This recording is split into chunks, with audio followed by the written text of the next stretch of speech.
Good morning students. पिछली class में हम लोगों ने इल्तुतमिश का प्रथम भाग पढ़ा, जिसमें उसके प्रारंभिक जीवन, उसकी समस्याएं और उन समस्या से उसने किस तरह निजात पाया यह देखा।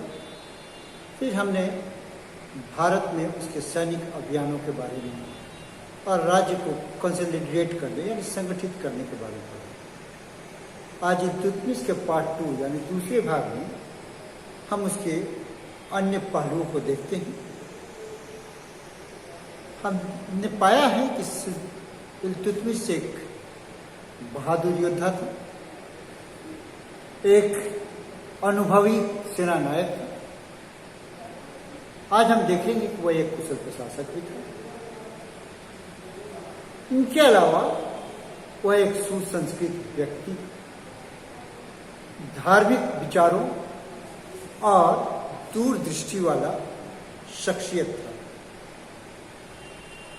प्रशासन के दृष्टिकोण से हमने पाया है कि उसने समस्त विजित प्रांतों को इक्ता यानी प्रांतों में बांट दिया, यानी उसका राज्य अब इक्ता यानी प्रांतों में विभाजित हो गया। इन प्रांतों के जो प्रमुख अधिकारी होते थे, जो सर्वप्रमुख अधिकारी को हम इक्तेदार कहते थे, ये इक्तेदार अपने प्रांतों के उन तमाम चीज़ों के लिए जिम्मेवार होते थे जिसे हम प्रशासन के दृष्टिकोण से महत्वपूर्ण मानते हैं। पहला, वह अपने लॉ एंड ऑर्डर, कानून और व्यवस्था का पूरा इंतजाम करता था। दूसरा, लगान वसूली का काम करता था, रेवेन्यू कलेक्शन। तीसरा, मुकदमों की सुनवाई। और चौथा महत्वपूर्ण कार्य उसका था कि केंद्रीय सत्ता को, सुल्तान को सैन्य सेवा प्रदान करता था। यानी कि जब भी युद्ध की जरूरत हो या सेना की जरूरत हो तो एक सैनिकों की टुकड़ी ये इक्तेदार सुल्तान को प्रदान करती थी। ये दो श्रेणियों के थे। बड़े प्रांतों के इक्तेदार, उनको ज़्यादा अधिकार था। छोटे प्रांतों के अधिकार क्षेत्र में लगान वसूल करने की कार्य नहीं था। हाँ, उन्हें सेना अवश्य प्रदान करना पड़ता था, लॉ एंड ऑर्डर देखना पड़ता था, बाकी चीज़ें करनी पड़ती। इस इख्तियारी प्रथा से एक फायदा हुआ, वह यह कि अब सामंतवादी प्रथा का अंत हो गया।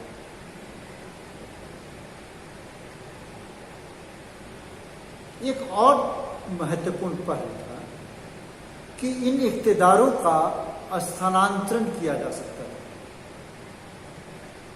एक क्षेत्र के इख्तियार अपने क्षेत्र में, अपने प्रांतों में, अपने इक्ते में प्रबल न हो जाए, इसलिए इनका स्थानांतरण एक क्षेत्र से दूसरे क्षेत्र में किया जाने का प्रावधान रखा गया। सिर्फ उन राजपूत सामंतों को जिन्होंने वार्षिक नजराना देने का वचन दिया और इनके साथ साथ वो इल्तुतमिश की अधीनता स्वीकार करने का वचन दिया, तो सिर्फ ये छूट राजपूत इक्ता यानी राजपूत प्रांतों के प्रांतपतियों को दिया गया था कि वो अपने ही राज्य में अपने प्रांत का प्रमुख यानी इक्तेदार के रूप में, बाकी सभी इक्तेदारों का स्थानांतरण होता था। ये इक्तेदारी प्रथा इल्तुतमिश के द्वारा जो लागू गई, वो केंद्रीय सत्ता को मजबूत करने के लिए की गई। अब विद्रोह होने की संभावना नगण्य सी हो गई, और होती भी तो उसको दबाने का पूरा सक्षम प्रयास द्वारा किया गया, जैसा कि हमने बंगाल के क्षेत्र में देखा था कि बंगाल को किस तरह विद्रोह करने पर उसको गयासुद्दीन नवाज को दबाया गया, उसकी उसको जान से हाथ धोनी पड़ी और नसीरुद्दीन महमूद को बंगाल का इक़्तिदार बनाया गया। एक और चीज हमने महसूस किया कि अभी तक पूर्ण रूपेण केंद्रीय सत्ता का निर्माण नहीं हुआ था। इसके बदले में सुल्तान की सुरक्षा के लिए चुने हुए अनुभवी और हृष्ट-पुष्ट युवा सैनिकों की भर्ती की गई। इसे जानदार कहा गया। इस जानदार नामक जो टुकड़ी होती थी, चुने हुए सैनिकों की टुकड़ी होती थी, उसका जो नेतृत्व करता था उसे सरे जानदार कहते थे। यह वह प्रारंभिक बिंदु था जब केंद्रीय सत्ता की स्थापना के लिए पहला कदम उठाया गया था। अब यूँ तो इक़्तिदार सेना भेजते थे, लेकिन जो सुल्तान की सुरक्षा थी वह सबसे महत्वपूर्ण थी और इसलिए उसने जानदार और एक सरे जानदार के नेतृत्व में रखा। कालांतर हम देखते हैं कि पूर्ण रूपे केंद्रीय सत्ता की स्थापना की। प्रशासन के दृष्टिकोण से मुद्रा व्यवस्था में परिवर्तन किया गया। टंका और सिक्का, दो प्रकार के सिक्कों का प्रचलन किया गया। टंका सिल्वर का या चांदी का होता था और जीतल तांबे का। इस पर शुद्ध अरबी भाषा में लेख होती थी और इस पर इल्तुतमिश का नाम लिखा हुआ था। एक 176 करता, दूसरा 78। अरबी भाषा में लिपि इल्तुतमिश के नाम पर होती थी और दूसरी तरफ इस क्षेत्र के बारे में, क्योंकि भारत में रिलीज हुआ है, इसके वर्णन किया गया। एक महत्वपूर्ण कार्य जो इल्तुतमिश ने किया था वह था सुल्तान की उपाधि को प्राप्त करना। इल्तुतमिश ने 1229 ईस्वी में अब्बासी खलीफा अल मुस्तसीर बिल्लाह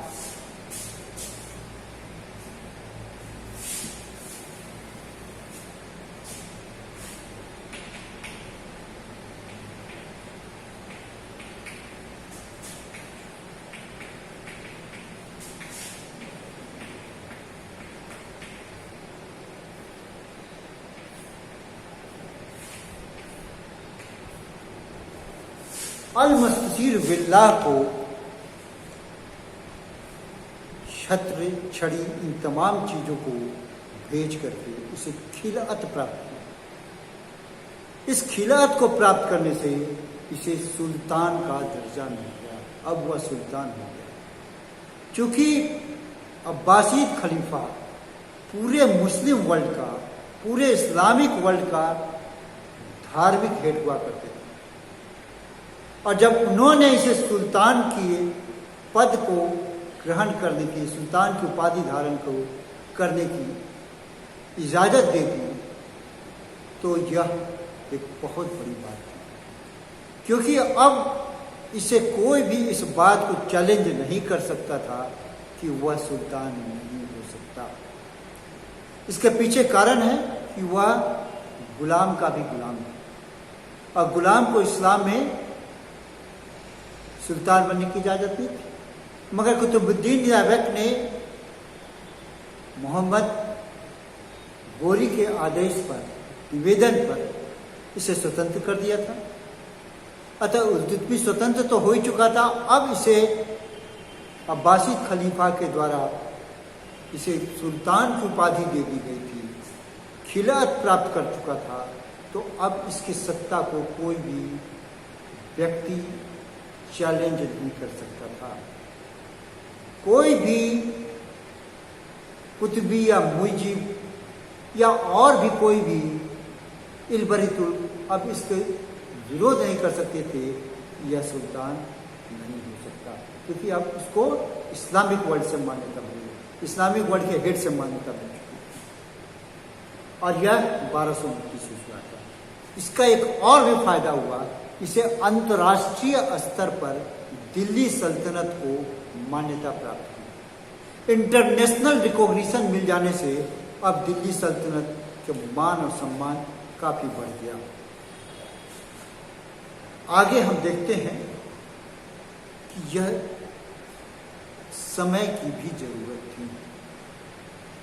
अगर ऐसा न होता तो दूसरे जो है विशेष रूप से उत्तर पश्चिम के सत्ता इस पर अपना अधिकार जमा सकते। इल्तुतमिश एक दूरदृष्टि वाला व्यक्ति और कूटनीतिज्ञ भी था। अगर वह कूटनीतिज्ञ न होता तो यालदोज को गजनी में पराजित करने के बाद भी वापस दिल्ली नहीं आता, क्योंकि वो जानता था कि वहां पर इसके चाहने वाले ज्यादा थे। पुनः इसने यालदोज को, जब उसने भारत पर आक्रमण किया, पराजित करके जेल में डाल दिया और कुछ दिन बाद उसकी हत्या की। इसी प्रकार मंगबर्नी का जब पीछा करते हुआ चंगेज का भारत पर आ गया और मंगबर्नी सिंधु नदी किनारे हुआ, तो उसने डिप्लोमेटिक वे में उसे यह कह दिया कि भारत की जलवायु आपके अनुकूल नहीं है, और उसने चंगेज खां जैसे शक्तिशाली बहुत बड़ी सेना वाला, जिससे पूरा का पूरा इस्लामिक वर्ल्ड भय खाता था, उसने इसका सम्मान करते हुए भारत की सीमा में नहीं आया। तो एक डिप्लोमेटिक वे में उसने चंगेज खां के आक्रमणों को अप्रत्यक्ष रूप से रोक दिया। आगे हम देखते हैं कि कुतुबी और मुइज्जी को काटने के लिए, उनको प्रतिरोध करने के लिए उसने चुने हुए 40 लोगों का एक समूह बनाया था। एक डिप्लोमेटिक पॉलिसी थी कुतुबी और मुइज्जी को हटाने के लिए, जो इसके बिल्कुल अपने विश्वस्त लोग थे।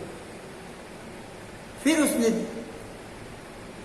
इन चहलगानी की बदौलत पूरे लंबे शासन तक, यानी कि 1211 से 1236 ईस्वी तक कुशलतापूर्वक शासन। इल्तुतमिश चाहता था कि वह एक वंशानुगत शासन कायम कर सके, क्योंकि अगर एक राजा के बाद दूसरे राजा, दूसरे ओरिजिन का राजा, दूसरे वंश का राजा या दूसरे समुदाय का राजा शासन होता है, तो एक बार सत्ता लड़खड़ा जाती है। दिल्ली फिर सत्ता को सुदृढ़ करना पड़ता है। अतः उसने अपने बाद वाली पीढ़ी के लिए उसने रास्ता किया, लेकिन दुर्भाग्यवश उसका बड़ा पुत्र नसीरुद्दीन शाह की मौत हो चुकी थी। उसका दूसरा पुत्र फिरोज था, लेकिन वह उतना योग्य नहीं था। उसने योग्यता के गुण उसने अपनी पुत्री रजिया में देखा, और उस रजिया को उसने अपना उत्तराधिकारी नियुक्त किया। मैंने उसकी अपनी इच्छा जताई कि मेरे बाद मेरी पुत्री ही इस गद्दी की वारिश हो। तत्कालीन वर्ल्ड में, तत्कालीन दुनिया में एक अनोखी चीज थी, अभूतपूर्व चीज थी, एक अजीब सा एक्सपेरिमेंट था, जहां महिलाओं को कोई अधिकार नहीं था। वो घर की चारदीवारी में रहती थी। उसने अपने पुत्र को घुड़सवारी करना, शासन करना सिखाया, सेना का संचालन करना सिखाया, और उसको अपना उत्तराधिकारी घोषित किया। यह एक एक्सपेरिमेंट था, वह दूरदृष्टि था। अनफॉर्चुनेटली कुछ धर्मांध लोगों के चलते, कुछ कट्टरपंथी लोगों के चलते, कुछ अपने अन्य कारणों से, जैसे याकूत के साथ प्रेम संबंध चलते, वह असफल रही। लेकिन उस युग में एक महिला को दिल्ली का उत्तराधिकारी नियुक्त करना एक बहुत बड़ी चीज थी। इल्तुतमिश सिर्फ विजेता और प्रशासक ही नहीं, कला स्थापत्य कला, साहित्य कला, इन तमाम चीजों का संरक्षक।